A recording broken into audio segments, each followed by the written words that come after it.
cinta Kau selamanya, karena kasih-Nya sekarang ku ada. Oh Yesusku, ku cinta Kau selamanya. Mari kita berdoa. Terpujilah Engkau ya Tuhan, Allah yang sadar atau tidak dalam keterbatasan kami, Engkau tetap beserta dengan kami. Terbukti sudah 9 hari lebih Engkau sertai kami sepanjang tahun ini. Karena itulah janji Tuhan akan menyertai kami. Terima kasih Tuhan atas kasih-Mu yang jadi sumber pengharapan dalam kehidupan kami. Sehingga apapun kata dunia, apapun prediksi orang-orang, apapun yang akan terjadi, sekali Yesus tetap Yesus. Kami sudah bernyanyi bagi Tuhan, dan Tuhan telah mendengarkannya. Kiranya Engkau senang dengan pujian kami. Tibalah saatnya kami yang akan mendengarkan sabda Tuhan lewat hamba. Oleh sebab itu berkati setiap kami dan berkati apa yang hamba sudah persiapkan. Inilah kami dan kami siap mendengar firman-Mu dalam nama Yesus. Haleluya, sama-sama katakan amin. Amin. Silakan duduk Bapak Ibu. Ya, kemarin sore saya dapat berita dari sepupu adik iparnya dia. Sepupu saya punya adik perempuan, suaminya meninggal dalam usia 49 tahun karena kanker paru. Beberapa kali kami ketemu, saya nggak tahu dia sedang cancer. Cukup sedih, lalu dia telepon, ya udah besok saya, karena kemarin sore kami siahaan sedang tahun baruan ke rumah ketua. Cukup sedih mendengarnya. Lalu tadi pagi di dalam grup WA keluarga dari mama saya mendengar sepupu saya meninggal. Sorry, saya agak terbawa perasaan. Cukup sedih karena kami bersepupu. Jadi yang meninggal ini, papanya yang meninggal ini adik dari mamaku. Saya panggil papanya Tulang. Tulang nomor 1.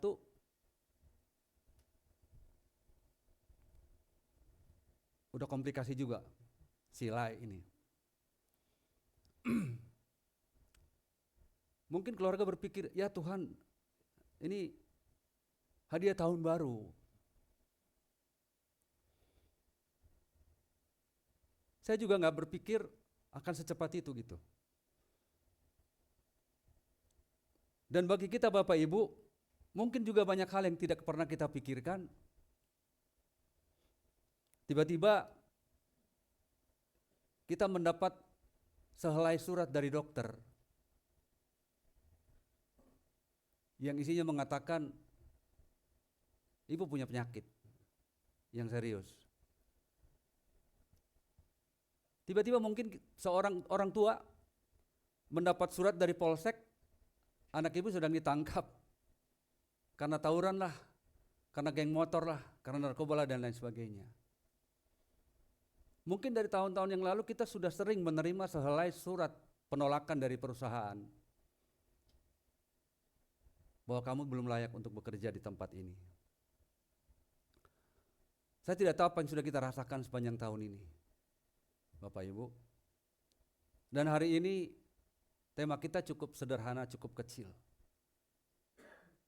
Sehelai daun pengharapan. Mari kita buka Alkitab kita, saya akan baca dari Kejadian 8 ayat 11. Kisah Nuh hanya 4 pasal. Kejadian pasal 6, pasal 7, pasal 8, pasal 9. Namun cukup inspiratif. Tapi dari semua kisah Nuh dalam 4 pasal ini, saya akan bacakan ayat 11 saja dalam terjemahan Alkitab TB2. Demikian firman Tuhan, Kejadian 8 ayat 11. Tapi kita tidak melupakan sebelum dan setelah nats ini ya. Dia bilang begini, menjelang senja, burung merpati itu kembali kepada Nuh dengan sehelai daun zaitun segar di paruhnya. Sehingga Nuh mengetahui bahwa air itu telah berkurang dari atas bumi. Bapak Ibu, kita sedikit banyak sudah tahu tentang kisah Nuh. Ini berawal dari Tuhan sangat marah kepada bangsa itu. Tuhan sangat jengkel kepada bangsa itu. Karena perbuatan yang mereka buat itu sudah menjadi-jadi. Lalu di dalam Kejadian pasal 6, boleh dibuka? Di dalam Kejadian pasal 6 ayat 13, Tuhan berkata begini, berfirmanlah Allah kepada Nuh, aku telah memutuskan untuk mengakhiri hidup segala makhluk. Saya baca, aku telah memutuskan, saya baca agak gemetar.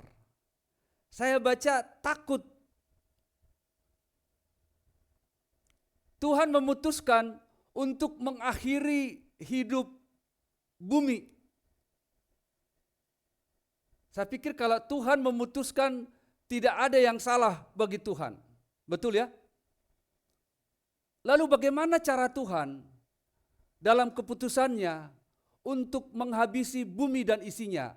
Lalu ayat 17 berkata di dalam Alkitab kita, berkata begini, sebab sesungguhnya aku akan mendatangkan air bah meliputi bumi untuk memusnahkan segala yang hidup dan bernyawa di kolong langit. Segala yang ada di bumi akan mati binasa. Bapak Ibu, mari kita lihat bagaimana prosesnya Tuhan untuk mendatangkan air bah ini.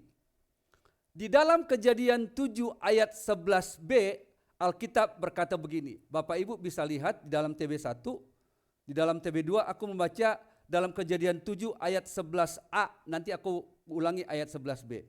Ketika Nuh berumur 600 tahun di bulan kedua, pada tanggal 17 bulan itu, diingat ya, pada tanggal 17 bulan itu, pada hari itu, ini B-nya, 11b. Pada hari itu pecahlah segala mata air di TB2. Kalau di TB1 berkata begini, pada hari itu terbelahlah segala mata air. Bapak Ibu, ada dua kejadian untuk membuat terbelah bumi ini. Sehingga apapun kandungan di perut bumi ini keluar. Rekayasa manusia, apa itu rekayasa manusia? Melalui dinamit atau bom. Kita masih ingat apa yang terjadi dengan lumpur porong Sidoarjo pada pertengahan Mei 2006, berarti hampir 20 tahun itu lumpur porong Sidoarjo itu terjadi dan sekarang masih terjadi. Kita bisa lihat itu ulah manusia. Ulah dalam tanda petik ya. Kemudian kejadian kedua dengan gempa. Biasa dengan gempa banyak muncul misalnya kayak di Aceh. Rakyat Aceh kemarin menggunakan karena gempa kecil, maka ada keluar gas-gas. Itu di berita awal tahun ini. Tidak hanya itu, muncul mata air kecil. Mungkin tempat itu ada potensial air, lalu karena gempa di bawah permukaan tanah yang menggoncang tanah itu mungkin retak. Lalu kandungan air yang di dalam perut bumi itu karena sudah retak terbuka. Itu sangat memungkinkan, bukan? Sangat memungkinkan. Tapi Alkitab berkata justru Allah yang membelah perut bumi. Itu yang pertama kemungkinan. Dua. Ada kemungkinan dua. Rekayasa manusia dan gempa. Tapi Alkitab berkata Allah yang membelah perut bumi. Ini sumber air pertama. Bisa kita bayangkan air membual-bual, Allah yang membelah. Tapi ingat, ketika Allah membelah itu karena di situ sudah ada kandungan air yang cukup banyak. Masuk akal juga. Tapi bukan berarti Allah tidak membuat mata air di padang gurun yang kadar pasirnya aja 0%. Allah bukan tidak bisa membuat air membual-bual dari dalam tanah. Bisa kalau Tuhan yang membuat. Dapat? Lalu kita kembali ke ayat yang ke pasal 7 ayat 12. Coba buka Bet. Itu sumber air pertama. Ketika Tuhan mendatangkan air bah. Lalu sumber mata air kedua dikatakan begini dalam ayat 12, tadi ayat 11. Dan turunlah hujan lebat meliputi bumi 40 hari 40 malam lamanya. Bisa kita bayangkan Bapak Ibu, ini bukan hujan lokal. Hujan di Jakarta Selatan, tapi di Cawang nggak hujan. Di Pondok Kelapa sampai ke Bekasi hujan, itu hujan lokal. Alkitab berkata, lalu turunlah hujan lebat meliputi bumi. Coba sambil kita bayangkan, tadi Tuhan sudah mendatangkan air dari perut bumi, membual-bual. Lalu Tuhan mendatangkan hujan lebat selama 40 hari, selama 40 malam tidak berhenti. Jadi Bapak Ibu, inilah dua sumber air yang Tuhan datangkan untuk menenggelamkan bumi. Yang pertama air dari tanah, yang kedua air jadi langit. Jadi kejadian air bah ini adalah sebuah peristiwa mengerikan karena meluluh lantahkan seluruh bumi. Kita bisa bayangkan kan? Meluluh lantahkan seluruh bumi. Bumi hancur total. Bumi mengalami kerusakan besar. Bangkai hewan dan bangkai manusia ada di mana-mana. Itu next nanti setelah terjadi. Bagaimana tidak? Alkitab mencatat berapa lama sih air itu. Tadi kejadian 7 ayat 11 dikatakan, kejadian 7 ayat 11 saya baca, ketika Nuh berumur 600 tahun di bulan kedua pada tanggal 17 bulan itu. Bulan kedua pada tanggal 17 bulan itu, lalu coba kita baca. Kejadian 8 ayat 14. Pada bulan kedua tanggal 17. Ya, dalam bulan kedua pada hari yang ke-27 bumi itu kering. Ini tahun berikutnya. Kalau kalender dulu memakai kalender Masehi 365 hari, ditambah 10 hari karena tahun lalu hari ke-17. Ini hari ke-27 bulan yang sama. Berarti 365 hari tambah 10 hari, itu 375 hari bumi diliputi oleh air. Coba kita bayangkan, bagaimana tidak hancur total bumi yang ada pada saat itu. Dan itulah yang dialami oleh Nuh dan keluarganya saat mereka ada di dalam bahtera. Sesuatu yang tidak pasti.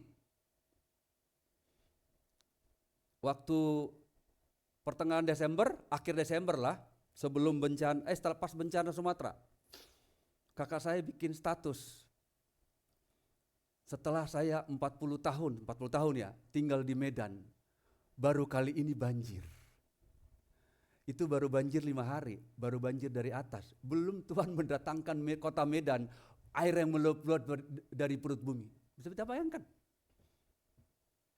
Baru 5 hari banjir. Dan kejadian yang tidak pernah terjadi, kemarin malam, ini hari Minggu, hari Jumat malam, kota Balige banjir, seumur-umur Balige belum pernah banjir. Balige itu berdekatan dengan Belgia. Balige itu ada di Tapanuli Utara. Kota yang tidak pernah banjir, lalu banjir.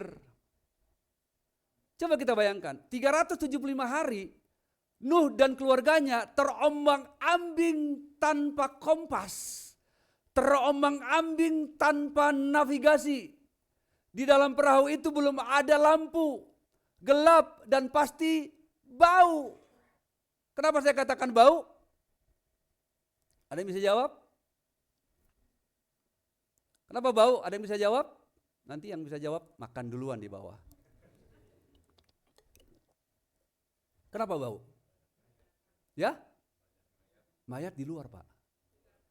Kenapa? Yes. Tolong dicatat nama yang jawab tadi.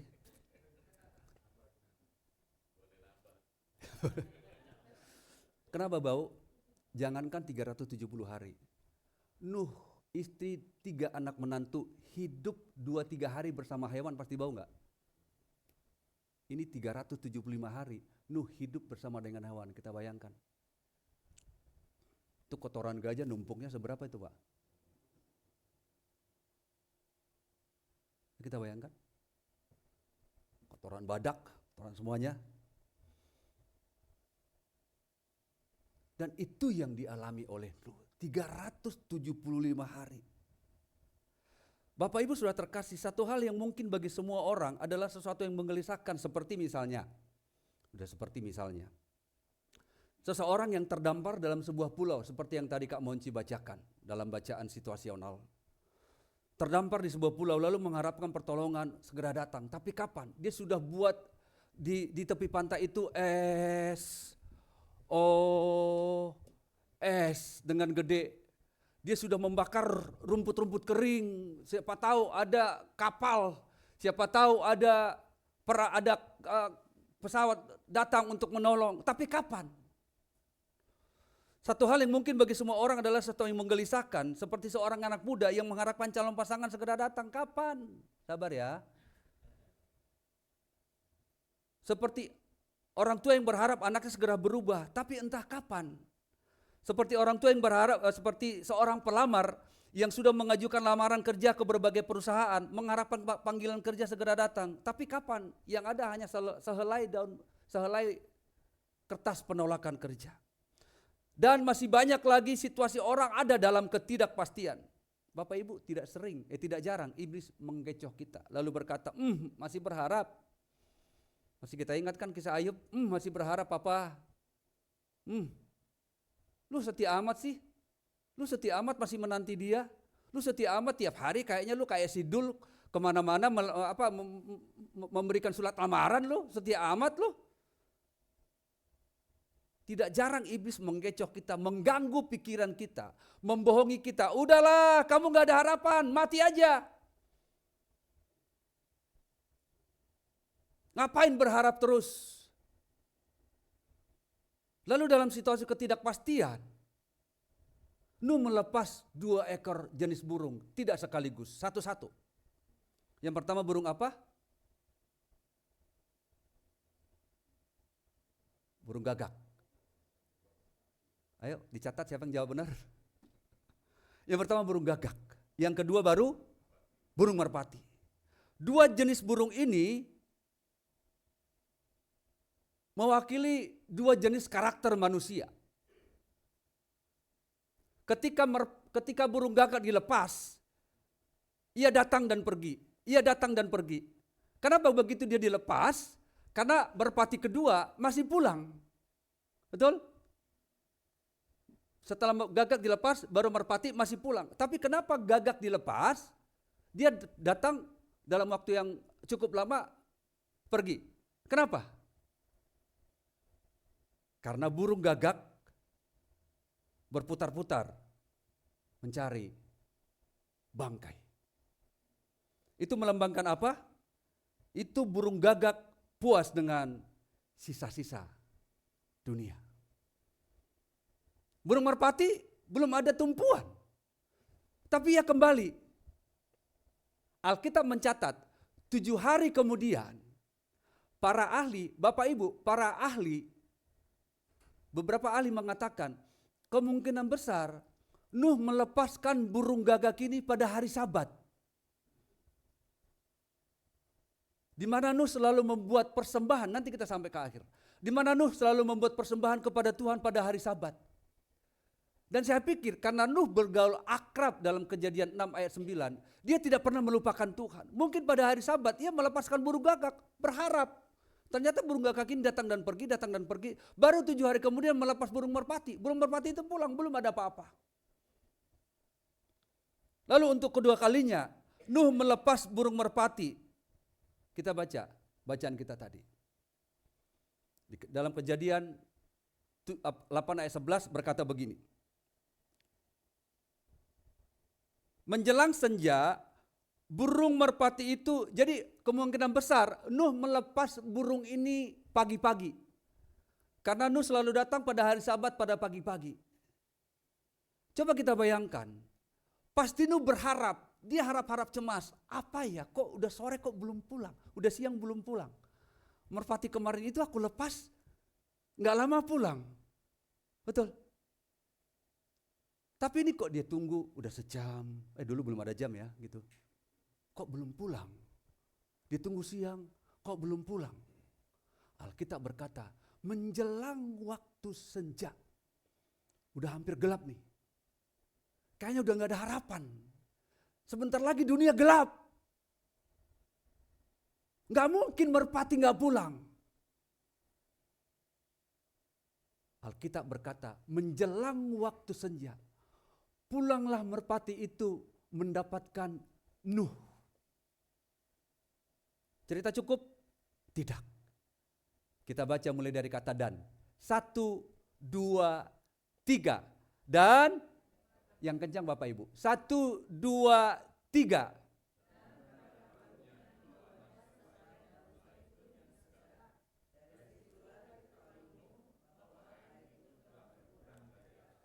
Itu artinya apa Bapak Ibu? Itu sebuah deklarasi ilahi bahwa dunia sudah siap untuk hidup kembali. Itu yang pertama. Sehelai daun di paruh merpati, itu artinya bahwa tanda kehidupan baru sudah ada. Sehelai daun di paruh merpati, itu artinya satu pesan kecil membawa harapan besar. Amin. Sekali lagi, paruh di burung merpati, yaitu sehelai daun zaitun, itu adalah deklarasi ilahi bahwa dunia siap hidup kembali. Dunia lama udah berlalu, kejahatan sudah berlalu. Lalu yang kedua, daun zaitun yang ada di paruh burung merpati itu adalah tanda kehidupan baru. Satu pesan kecil membawa harapan besar. Bapak Ibu Saudara terkasih, harapan itu tidak selalu ada janji manis atau kabar baik, misalnya begini. Udah tenang aja, ini mah gampang. Harapan itu tidak selalu dengan, udah nanti aku bantuin kalian. Udah saya udah. Atau pokoknya selama ada kami beres lah bro, hubungi aja kami. Atau biasa di orang Batak kalau ada yang meninggal, bapak mamanya sudah nggak ada, terus ngomong begini, Amang, bere, main, mama udah bapak nggak ada, mama sama bapak udah nggak ada. Dan ini saya rasakan. Kalau ada papa, hubungin tulang. Waktu dalam masih ada mayat orang tua, mungkin belum ini ya, karena masih ada mayat orang tuanya. Terus berapa bulan kemudian ditagih. Apa yang terjadi? Sehelai kata-kata penolakan. Dan kami mengalami, saya sendiri mengalami itu. Saya sendiri mengalami. Karena aku 4 tahun, papaku meninggal, dulu kerjanya bagus. Berbalik, mamaku tahun 77, saya udah pernah cerita ya, tahun 77 itu mungkin orang pertama yang jualan thrifting, pakaian bekas. Tahun 77. Kalau di Siantar namanya itu burjer. Tahu burjer? Buruk-buruk Jerman. Pakaian-pakaian jelek. Burjer, Monja. Monja itu kan di Medan. Singkatannya kan Mongun City Plaza. Karena thrifting itu dijual di Monza, di Mongun City Plaza. Nah sekarang sedang dilarang kan. Tahun 77 itu ibuku sudah jualan itu. Dulu belum di Batam. Dulu masih di Selat Panjang. Batam belum ada tahun 70-an. Dulu masih ada Selat Panjang. Selat Panjang itu ada di Lampung. Ujung dari Lampung, Selat Panjang. Lalu mereka naik truk, bal itu gede banget bal. Saya enak tuh main-main di bal itu karena kain dibungkus karung gitu kan, jadi melompat-lompat tiduran gitu. Lalu suatu hari ibu saya ditangkap, satu truk itu ditangkap. Karena apa? Karena mereka, jadi gini, di dalam lintas Sumatera itu banyak biawak atau pohon yang busuk terus ada di jalan melintang. Supir dari truk itu yang mamaku ada di dalam itu kirain itu biawak atau kayu busuk. Ternyata orang yang udah mati ditabrak sama supir. Lalu semua isi truk itu termasuk ibu saya ditangkap dan nginap 2 hari di daerah Pekanbaru. Seorang janda yang suaminya sudah mati. Itu yang kami alami. Tahun 77. Saya masih 4 tahun. Dan itu tadi itu. Ada janji-janji manis. Ada kabar-kabar baik.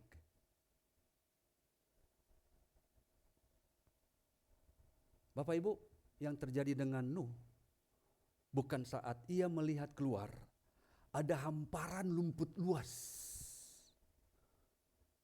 Ada pohon-pohon tumbuh yang daunnya udah lebat, dan di sebelah sana ada pohon mangga yang ranum.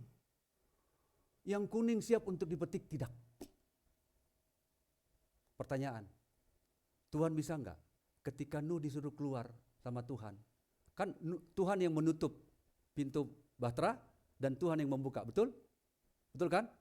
Saat Tuhan membuka pintu bahtera, lalu Nuh tiba-tiba melihat hamparan rumput luas.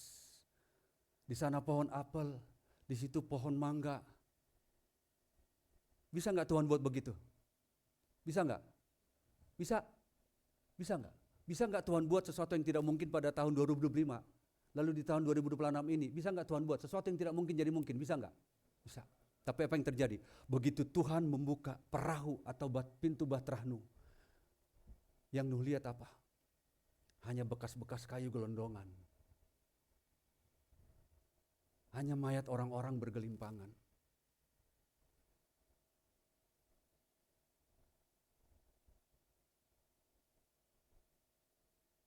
Tapi Nuh tidak katakan, Tuhan hanya sehelai daun zaitun, aku gak mau keluar.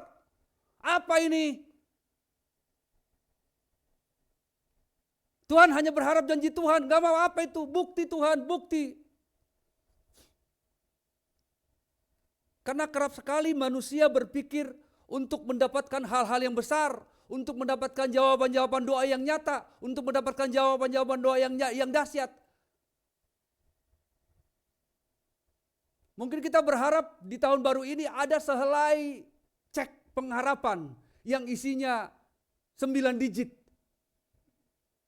Enggak 100 juta. Tapi Nuh tetap melihat hamparan bumi yang hancur luluh karena diterpa air selama 370 hari. Sekali lagi, kita selalu berharap ada jawaban-jawaban besar. Kita selalu berharap ada kejadian-kejadian nyata. Tiba-tiba sakit sembuh. Tiba-tiba ada transferan. Enggak sedikit pula. Terus ada perubahan drastis, anak berubah tiba-tiba. Saudara terkasih, saya tidak mengecilkan apa yang kita rasakan. Saya tidak meniadakan apa yang sedang kita pikirkan. Tapi saat kita tetap teguh dalam hidup ini, itu adalah sebuah sinyal pengharapan saat kita teguh. Saat kita tetap giat, rajin bekerja, itu adalah juga sinyal pengharapan. Jangan kita pernah meremehkan hal-hal kecil. Jadi apapun yang terjadi, kita mengerti, oh ini toh jawab yang Tuhan mau. Kalau itu ada dalam pikiran kita, maka 11 bulan, 20 hari ke depan, kita akan bisa mengalami penyertaan Tuhan. Amin Bapak Ibu.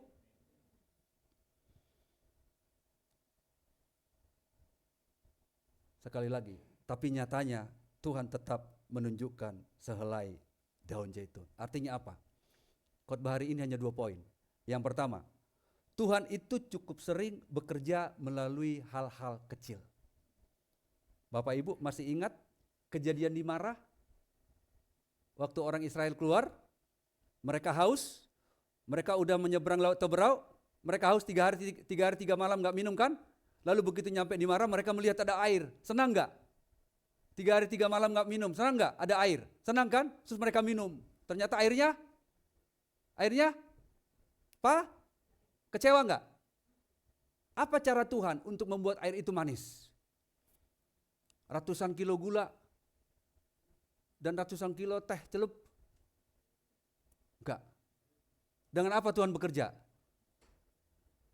Sehelai potong kayu. Hal-hal kecil. Tuhan lempar, tres. Kemarin dalam grup satu kampung, ada teman lagi di Eropa. Dia bilang begini, jok sih, dia bilang begini, kan lagi salju di Eropa. Cuma nambah sirup, Enak gitu. Air mara yang pahit itu, Tuhan enggak munculkan ratusan ton gula pasir, ratusan helai teh celup. Enggak. Cukup lempar sepotong kayu. Tres.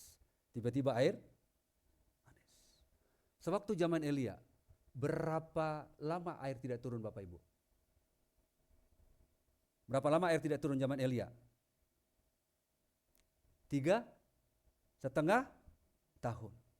Apa yang Tuhan buat? Awan lebat seperti tadi kita ke gereja belum hujan tapi di jalan udah lebat gitu, udah awan gelap gitu kan? Enggak.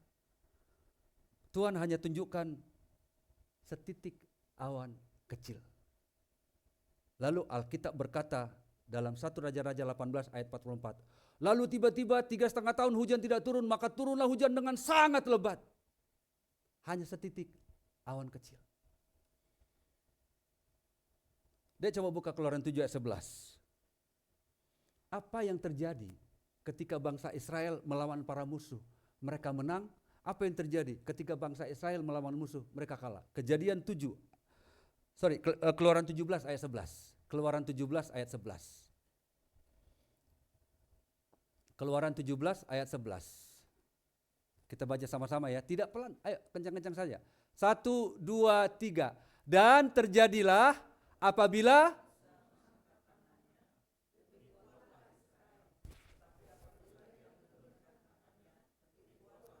masuk akal enggak?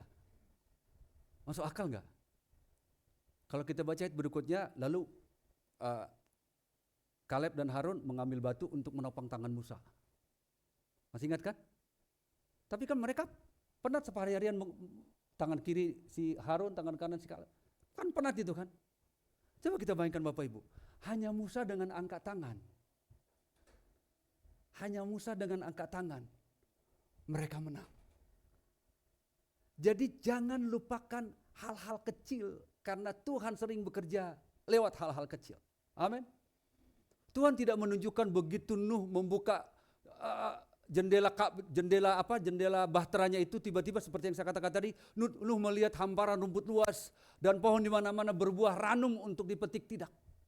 Ketika Nuh membuka jendela, bumi masih antah berantah, hanya sehelai daun zaitun. Jangan lupakan hal-hal kecil. Lalu yang kedua, Bapak Ibu sudah terkasih, Tuhan mau supaya kita memiliki pikiran yang benar. Percaya atau tidak, harapan itu muncul saat kita memiliki pikiran yang sehat, meski keadaan tidak sedang baik-baik saja. Setuju? Sekali lagi, percaya atau tidak, harapan itu bisa muncul saat kita memiliki pikiran-pikiran yang sehat, meski keadaan sedang tidak baik-baik saja. Setuju? Dan dari pikiran ini bisa muncul harapan-harapan kecil yang bisa membuat kita berani untuk melangkah. Contoh, Tuhan menguatkan pikiran Yosua saat Musa yang punya nama besar bagi orang Israel, lalu digantikan oleh Yosua yang tidak ada apa-apanya.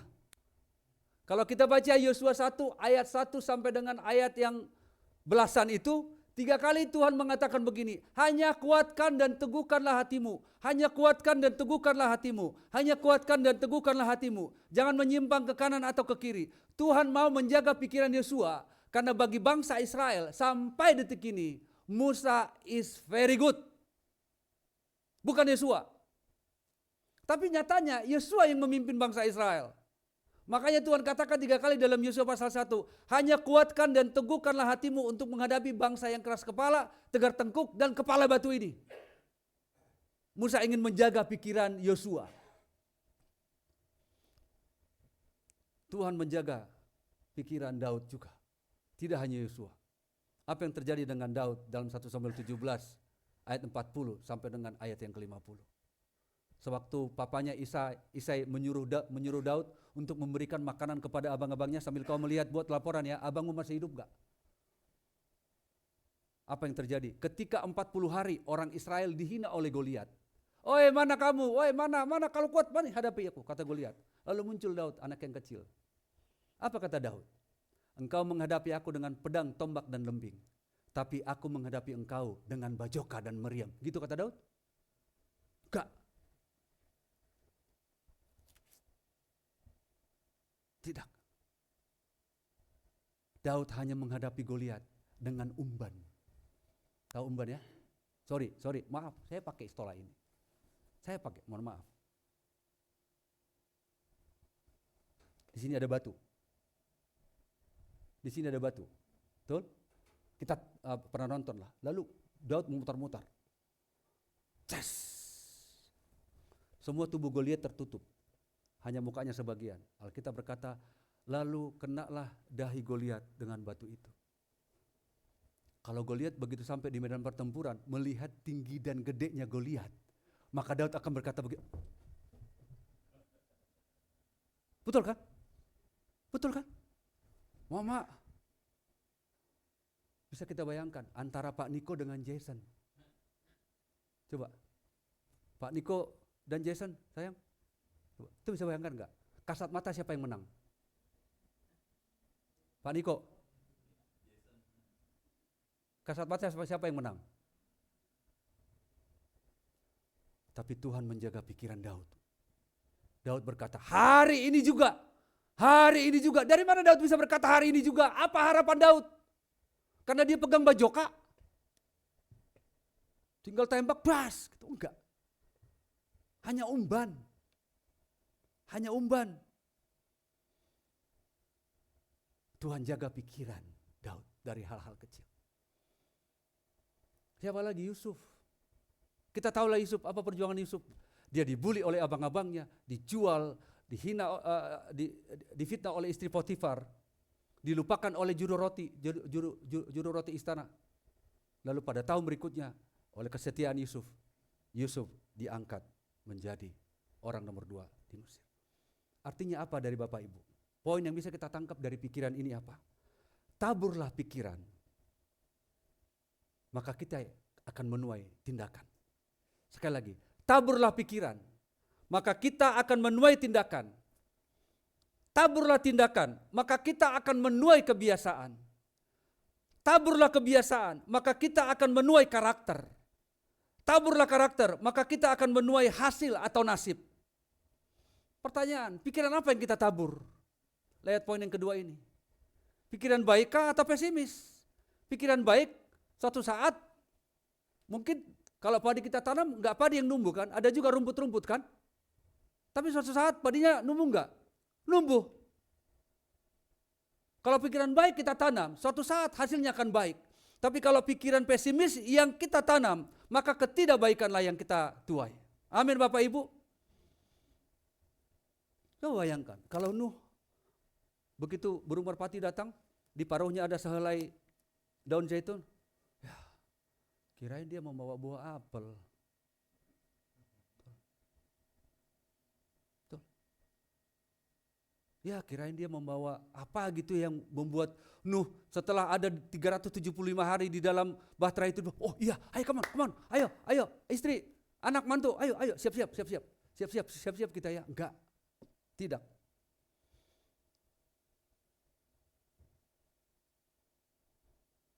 Setelah hari ke-376 hari, lalu Nuh keluar setelah Tuhan membuka pintu bahtera. Apa yang terjadi? Dalam ketaatan Nuh di tengah-tengah kehancuran dunia, apa yang Nuh lakukan? Kita akan buka di dalam bentar ya. Sebentar. Ya, ayat 15 saya baca ya, dalam TB Kejadian 8 ayat 15 berkata begini.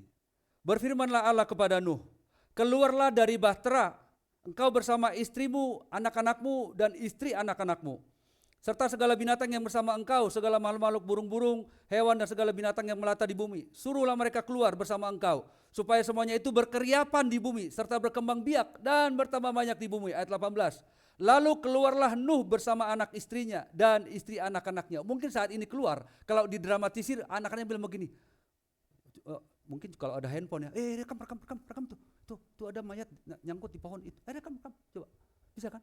Waktu mereka keluar begitu kan? Tapi tidak. Segala binatang liar, segala binatang melata dan segala burung, semua yang bergerak di bumi masing-masing menurut jenisnya juga keluar dari bahtera. Nuh kemudian, kita baca yuk ayat yang pasal 8 ayat yang ke-20. 1, 2, 3. Lalu Nuh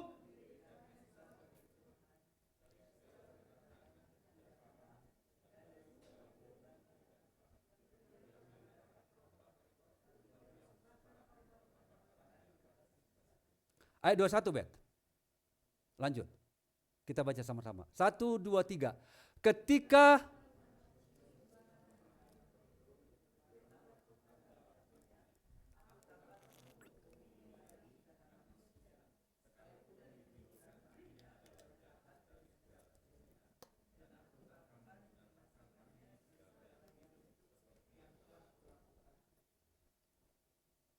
coba kalau pikiran Nuh nggak terjaga. Jadi Bapak Ibu, di akhir khotbah saya ini, mari kita tetap teguh apapun yang terjadi. Mungkin di lemari kita sedang mengkoleksi sehelai jawaban dokter dalam kertas keputusan akibat hasil ronsen. Kita simpan itu. Mungkin ada sehelai kekecewaan yang kita koleksi dalam hati dan pikiran kita. Mungkin tidak sehelai.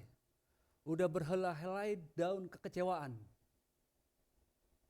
Berhelai-helai daun sakit hati yang sudah kita alami.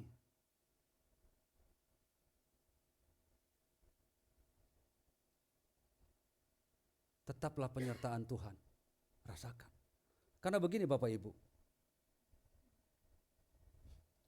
Saya mau tanya dong, ada nggak gereja yang klaim-klaim janji Tuhan? Ada nggak persekutuan doa yang klaim-klaim janji Tuhan? Saya klaim janji Tuhan, ada nggak? Pernah nggak dengar ada orang klaim janji Tuhan? Pernah ya? Pernah ya? Macam asuransi gitu, belum jatuh tempo gitu kan, klaim gitu. Saya mau tanya dong, Tuhan pernah nggak ingkar janji? Tuhan pernah nggak ingkar janji? Sebelah kanan saya, pernah Tuhan ingkar janji yang kencang? Tidak. Sebelah kiri, Tuhan pernah nggak ingkar janji? Jadi ngapain klaim-klaim janji Tuhan?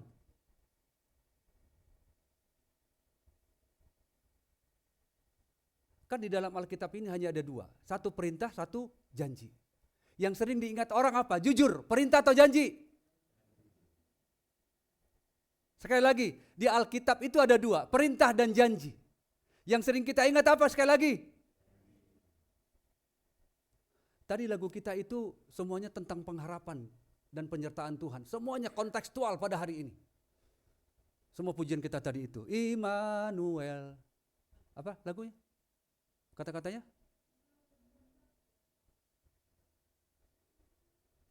Karena orang mengingat janji Tuhan, dia lupa Tuhan sedang menyertai dia.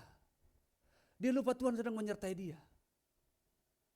Saya pikir apapun prediksi orang pada tahun 2026 ini yang seperti yang saya katakan tanggal 28 Desember kemarin, sebuah manajer bank dengan dia pegang 3 cabang, dia mengatakan 2026 makin parah, itu manajer bank.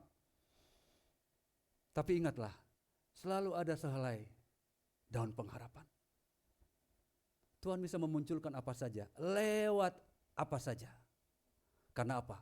Karena Tuhan berdaulat atas hidup kita. Amin. Maka nikmatilah penyertaan Tuhan sepanjang 11 bulan 20 hari ke depan. Apa yang terjadi? Banyak hal yang terjadi. Yang tidak pernah kita pikirkan akan timbul. Seperti 2 hari ini saya mengalami kabar yang tidak baik.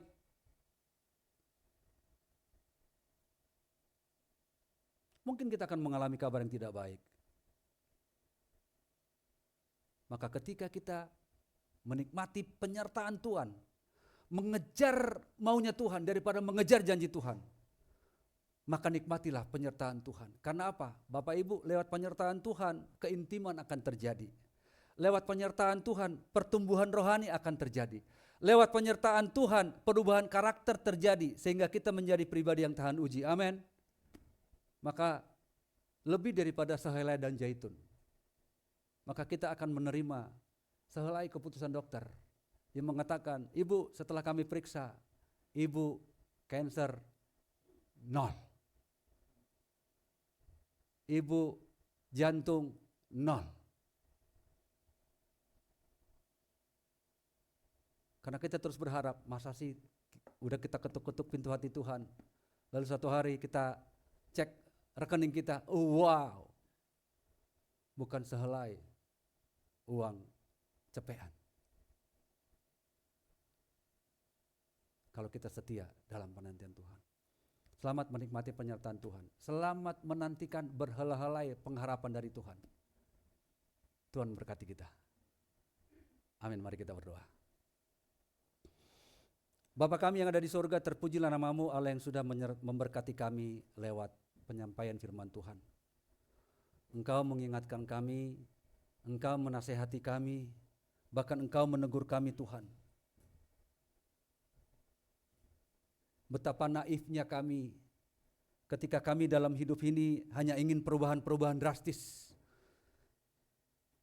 Hanya ingin jawaban doa yang dahsyat, sakit sembuh, miskin kaya. Tiba-tiba kami dapat lamaran yang tidak pernah kami inginkan.